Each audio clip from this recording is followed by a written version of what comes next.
नमस्कार दोस्तों, आप देख रहे हैं इधर उधर का ज्ञान। आज के इस वीडियो में हम आपके लिए लेकर आए एक नई कहानी जिसका शीर्षक है अरेंज मैरिज वाली लव स्टोरी। 20 अक्टूबर की बात है। रोहित और उसके माँ बाप पूजा को देखने आए थे। पूजा काफी सुंदर लड़की थी। रोहित को वो पहली नजर में पसंद आ गई थी। उसने पूजा को रिश्ते के लिए हाँ कहा। पूजा से भी पूछा तुम्हारा डिसीजन क्या है, क्योंकि तुम्हारा डिसीजन बहुत महत्वपूर्ण रखता है।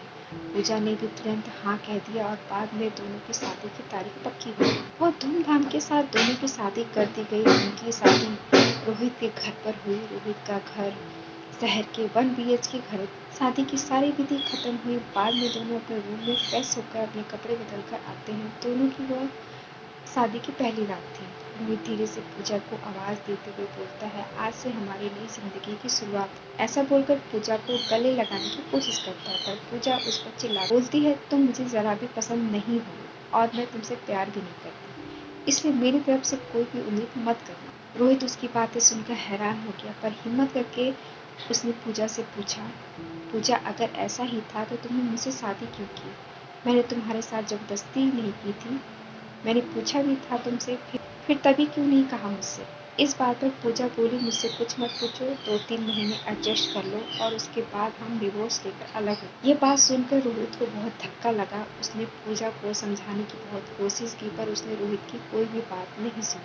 वह अपने डिसीजन पर अड़ी रही। रोहित उसे बोला, ठीक है, तुम्हें यही ठीक लगता है तो यही करेंगे, पर मेरी एक बात मानोगी क्या? पूजा बोलती, हाँ। अक्षय बोलता है कि एक छोटी सी मदद करोगी? जब तक माँ बाप यहाँ हैं तब तक तुम यहीं पर रहोगी। एक बार वो गांव चले जाए फिर सब तुम्हारे मुताबिक हो। वह भी तैयार हो गई इस बात पर और दोनों सो गए।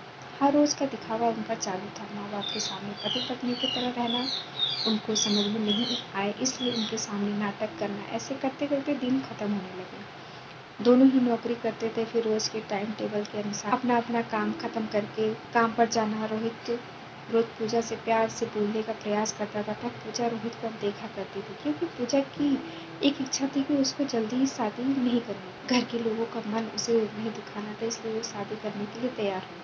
पर शादी करने के बाद वो फिर से अकेले रहने का विचार करती थी, क्योंकि उसे खुद की लाइफ किसी के साथ शेयर नहीं करनी थी। जैसे तैसे उसके दिन कट रहे थे। रोहित मात्र उसे हमेशा अपनी पत्नी का दर्जा देने का प्रयास करता था, पर पूजा कभी भी रोहित को पति का दर्जा नहीं देती थी। एक दिन फर्श पर पानी गिरा हुआ था, तब पूजा का पैर उस पर अचानक से फिसला और उसका पैर फ्रैक्चर हो गया। रोहित तुरंत से डॉक्टर के पास लेकर गया।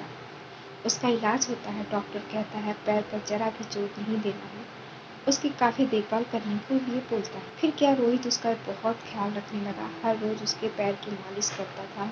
उसका पैर फ्रैक्चर होने के कारण उसे ठीक से खड़ा भी नहीं हुआ जा रहा था। घर के काम और खाने की जिम्मेदारी रोहित पर आ गई थी, पर रोहित को तो ये सब पहले से सब आदत थी, इस वजह से उसे कोई दिक्कत नहीं थी। रोहित रोज खाना खुद ही बनाया करता था। उसके माँ बाप भी उसे थोड़ा घर के काम में मदद करते थे। रोज काम पर जाने से पहले पूजा के लिए नाश्ता और खाना बनाकर खुद के हाथों से उसे नाश्ता खिलाता और फिर काम पर जाता था। टाइम पर उसे फोन करके दवाई लेने के लिए याद दिलाता था। काम पर से आने के बाद सबसे पहले उसके पैरों की मालिश करता था, उसे थोड़े चलने के लिए मदद करता था। कोई भी काम हो उसके लिए वो मन से करता था। फिर भी पूजा रोहित को प्यार से नहीं बुलाती थी। उसका मन रोहित को स्वीकारने के लिए तैयार नहीं था। एक दिन पूजा को देखने के लिए उसकी सहेली आई। उनकी बातचीत चालू थी, तब रोहित दोनों के लिए नाश्ता बनाकर लाया। फिर वो पूजा से बोला, मैं जरा मार्केट से आता हूँ, थोड़ा सामान लाना है, तुम दोनों को कुछ चाहिए तो बता दो। पूजा बोलती है, नहीं अभी कुछ नहीं चाहिए, तुम जाकर आओ। पूजा की सहेली को रोहित को ऐसे नाश्ता लाते देखकर धक्का लगा। उसने पूजा से पूछा, पूजा घर के काम सब तुम्हारा पति ही करता है क्या? हाँ, वही देखते हैं। मेरा पैर फ्रैक्चर होने के बाद से पूजा की सहेली पूजा को बोलती है कि तुम बहुत खुशनसीब हो जो तुम्हें इतना प्यार करने वाला पति मिला है। पूजा के चेहरे पर प्रश्न चिन्ह था। तभी पूजा बोली, इसमें इतना खुशनसीब होने जैसा क्या है? उसकी सहेली बोली, अरे मेरा पति मुझे पूछता तक नहीं है कैसे हो तुम, खाना खाई कि नहीं, और मेरे पति ने आज तक कभी मुझको चाय तक नहीं बनाकर पिलाई। मुझे भी लगता था मेरे पति भी मेरा ख्याल रखे। ज़्यादा कुछ नहीं, पर प्यार भरे शब्द ही बोले तो बहुत होता। मेरी भी बहुत इच्छा होती है यार, पर इसके बजाय मुझे हमेशा निराशा ही मिली है। बहुत मन दुखता है मेरा। यह सब सुनकर पूजा विचार में डूब गई। उसके मन से रोहित के प्रति प्यार जागने लगा। रोहित का प्यार उसकी आंखों के सामने आने लगा। वह उन पर जान छिड़कता, ये उसे समझ आने लगा। अब धीरे धीरे पूजा को भी रोहित से प्यार होने लगा था। वह उस पर विश्वास करने लगी थी। रोहित के मन पर मात्र एक ही डर था कि माँ बाप गाँव गए तो हमारा डिवोर्स हो जाएगा, पूजा मुझे छोड़ कर चली जाएगी और समाज में मेरी इज्जत कम हो जाएगी। तभी माँ बाप रोहित को बोलते हैं कि अब हमें गाँव जाना चाहिए, थोड़े दिन रहकर खेती वगैरह करके आते हैं। रोहित उनको जाने नहीं देना चाहता था, पर उनको डिवोर्स के बारे में बता भी नहीं सकता था। रोहित सोच रहा था कि अभी पूजा को सब कैसे बोलूं उसके साथ। ऐसे सोचते सोचते सो गया। सुबह उठता है तो देखता है कि पूजा बहुत जल्दी बाजी में थी। वह जॉब पर जाने के लिए निकलती है। तब जाते जाते पूजा बोली कि रोहित टिफिन बना कर रखा है, लेकर जाना, कपड़ों को इस्त्री करके रख दिया है और नाश्ता भी करके जाना, और हाँ, आज शाम घर जल्दी आना, यह बोलकर निकल गई। रोहित मन में सोचने लगा कि जिसने आज तक एक गिलास पानी तक नहीं दिया हो, आज अचानक ऐसे उसने इतना सब कैसे किया। रोहित का मन बहुत अशांत हो गया। वह भी सब काम करके ऑफिस के लिए निकल गया। उसके मन में बस इतना ही चल रहा था कि आज हमें डिवोर्स के बारे में बोलना। शाम का वक्त होता है। पूजा के बताने के अनुसार रोहित जल्दी घर आता है। पूजा ने खाना बनाकर सब काम निपटा कर रखे थे। घर पर आते ही उसे चाय देती है। यह सब रोहित के लिए नई बात थी। चाय पीते पीते रोहित धीरे से पूजा से पूछता है, पूजा तुम ठीक तो हो ना? तुमने निर्णय तो लिया होगा ना, मुझे छोड़ के जाने वाली हो, इसलिए सब कर रही हो ना?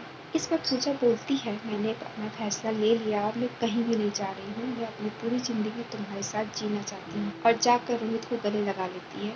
वो बोलती है, मैं तुम्हें छोड़कर कहीं नहीं जाऊंगी, मैं तुमसे बहुत प्यार करने लगी हूँ और अभी ये हमारा रिश्ता कोई भी नहीं तोड़ सकता। जिंदगी में बहुत बड़ी गलती होती मुझसे अगर मैं तुम्हें खो देती। अरेंज मैरिज करके भी तुम्हारे जैसा प्यार करने वाला पति मिला है, ये मेरी खुशनसीबी है। दोस्तों, आपको हमारी ये नई कहानी कैसी लगी हमें कमेंट बॉक्स में कमेंट करके जरूर बताएं, और हमारे वीडियो को लाइक करें, ज़्यादा से ज़्यादा हमारे वीडियो को शेयर करें और हमारे चैनल को सब्सक्राइब करना तो बिल्कुल भी ना भूलें, जिससे हमारे नई वीडियो का नोटिफिकेशन आपको आसानी से मिल सके। धन्यवाद।